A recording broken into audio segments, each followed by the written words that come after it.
Hello fellow Zelda fans, I'm Brascoin and welcome back to my channel. Before I dive into today's video topic, I wanted to give a huge shout out to Camsglaive on my Discord server who has decided to become a Patreon supporter. So thank you Camsglaive for doing that for me. It is a huge help. Now, on my channel, I normally like to take a look at the hard facts when crafting my theories. But today, alongside LinkaLogan, we wanted to take a look at the more abstract line of thinking in comparing Skyward Sword to Breath of the Wild to see if we could project what Breath of the Wild 2 was going to be like. Explanation for the video out of the way, let's dive into the topic. The most important aspect we can look at when projecting the feel of Breath of the Wild 2 is the gameplay, since that is what Nintendo says they build their entire world around, and subsequently, their game. Skyward Sword keeps with the same Zelda formula. You have the introduction area, 3 dungeons, the weapon upgrade, plot reveal, harder dungeons, and then the big bad. It uses the same tried and true formula, but also gets a change that resulted in 2 of the biggest complaints Nintendo received for Skyward Sword's gameplay. This game features a total reliance on motion controls. The game takes this mechanic further with the Skyward Strikes, a mechanic that required the player to raise their controller to the sky to charge a beam of light. Due to how closely players typically sit to the TV, this mechanic proved troublesome for the sensor bar to read, resulting in many players' frustration. Even the world traversal was motion controlled, but that isn't why that received heat. The world traversal came under fire due to the endless time spent flying through the sky to the same 4 points over and over again.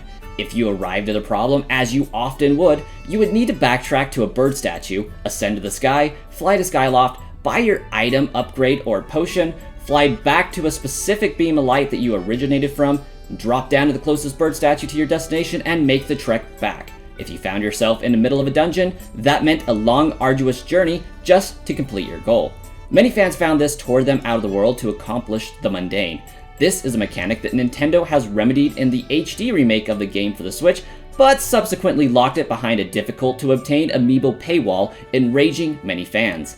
An additional gameplay mechanic that made the change to the formula was the addition of craftable upgrades to your items.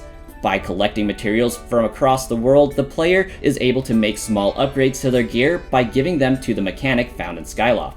This change replaced the standard equipment upgrades obtainable through side quests and minigames in previous games, and marks the birth of a major change to the standard formula. Breath of the Wild masked an all-new method of gameplay and world traversal. The gameplay evolves the go-to formula while maintaining the same Zelda feel. It replaces the standard dungeons we love and know for 120 small puzzle-like structures called shrines, and 4 larger puzzle structures called divine beasts. In addition to these puzzle structures, there are also 900 extremely small, simple puzzles which the player can complete as they traverse the world of Hyrule. Speaking of world traversal, Breath of the Wild takes all the complaints with its predecessor's mechanics and destroys them. Breath of the Wild gives players complete freedom to explore any place at any time, so long as it isn't raining. This world completely shifts from the linear style of storytelling synonymous with Zelda formulas and gives the power of the story progression to the player. With that power, the player can climb, jump, or fly over pretty much any building, river, or obstacle that exists in the world, using their wits to play the game exactly how they want. With the ability to fast travel added into the game, the ease with which the player can quickly traverse the world keeps the player immersed in the story, or whatever side quest they chose to go on. Another gameplay mechanic Breath of the Wild uses and expands upon is the crafting. Using items and materials found across the land, the player can cook meals with special bonuses, and use the materials to upgrade existing equipment. Still no craftable items yet, but a huge improvement to the mechanic. Both of these games will be the groundwork for which the sequel will be built. Using the gameplay mechanics set forth in its predecessors alongside the critiques which those mechanics received, we very well may see the perfect game be born. It will traverse the same Hyrule as Breath of the Wild using similar methods as before. As we have yet to see any of the Sheikah Towers in any trailer shown to this point, we will be receiving a new method of travel. Knowing that we will also be traversing the sky like we did in Skyward Sword, the two are bound to be connected. I don't know about fast travel, but leaping from the sky to the world below would offer a reasonable replacement. Nintendo doesn't have a strong history of listening to their fans when it comes to development, but lately it seems like they have been listening a lot more. Due to the popularity of craftable items and upgrades and the cooking mechanic in Breath of the Wild, we will likely see other craftable items enter the game. In Age of Calamity, we saw what may be a prototype weapon crafting system with the Smithing Guild. The ability to combine weapons to increase their power may be a stepping stone into a fully craftable weapon system. There is, of course, the new arm attachment that Link receives that will likely play an integral role as well. It's unknown what this will do, but if it follows the original concept art, it will likely be used for a number of things. Hopefully, one of them will be for climbable wet surfaces. Another equally important comparison has to be the overall theme of each game. The theme of Skyward Sword can be summed up in a word: enlightenment. As we progress through the story, we are shown the growth of the hero's spirit. We learn the history of the world while trekking across the land.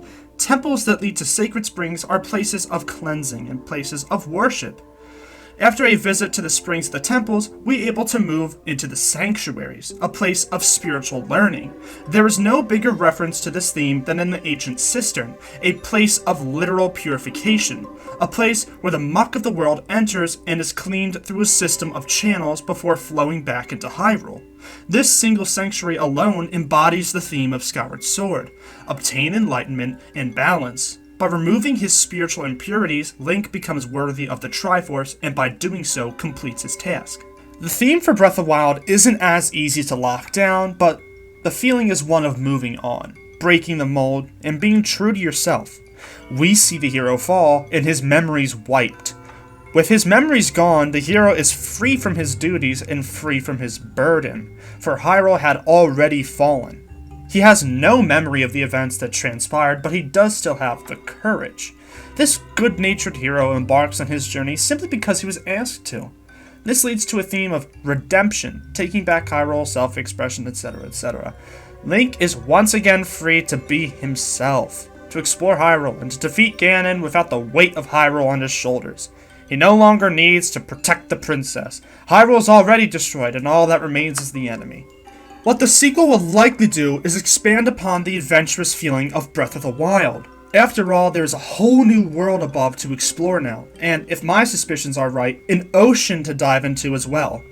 The hero has overcome the evil of the land once already, however, due to having select memories, there isn't much the hero knows about this world.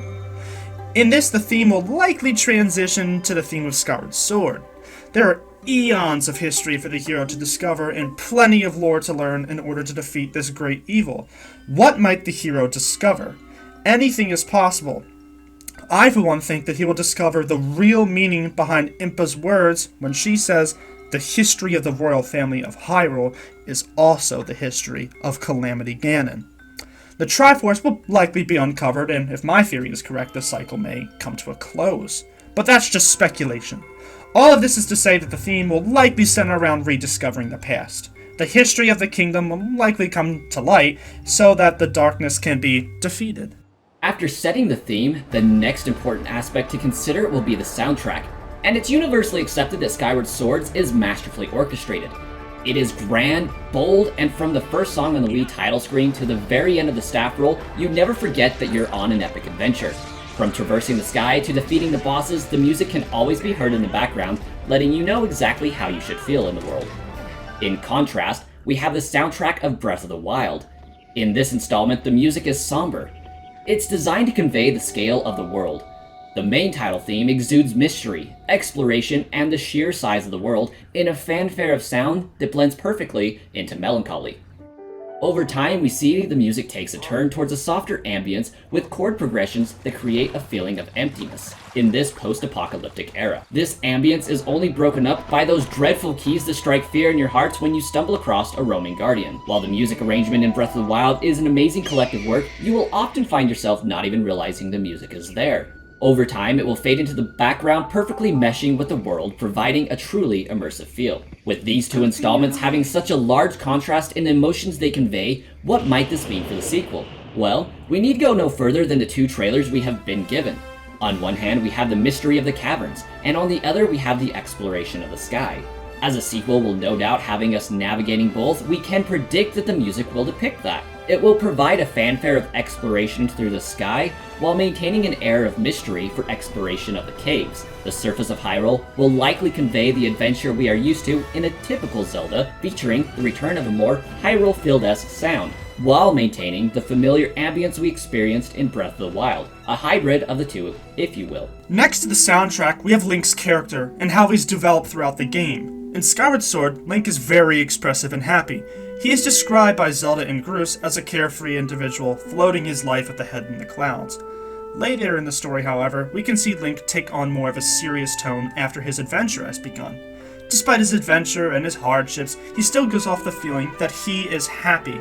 He shows ferocity with his enemies, kindness with others, and a humorous response with Impa, but this Link is different from the most. His quest in this story is a personal one.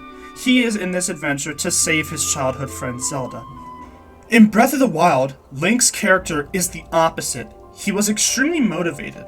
As a child, he was described as happy and energetic. However, as the weight and responsibility of his role set in, Link began to hide his emotions. It's alluded to in the story that he carried his burden in silence so as to allow others to have peace. He carried the weight so no one else had to. After the calamity, Link is seen to be much more open. Dialogue options show him as a kind and humorous person. He's very humble, however, being fully aware of his limitations and striving to overcome them. As we relive Link's memories, we can see that he shows more emotions in reaction to these memories than he shows within the memory itself.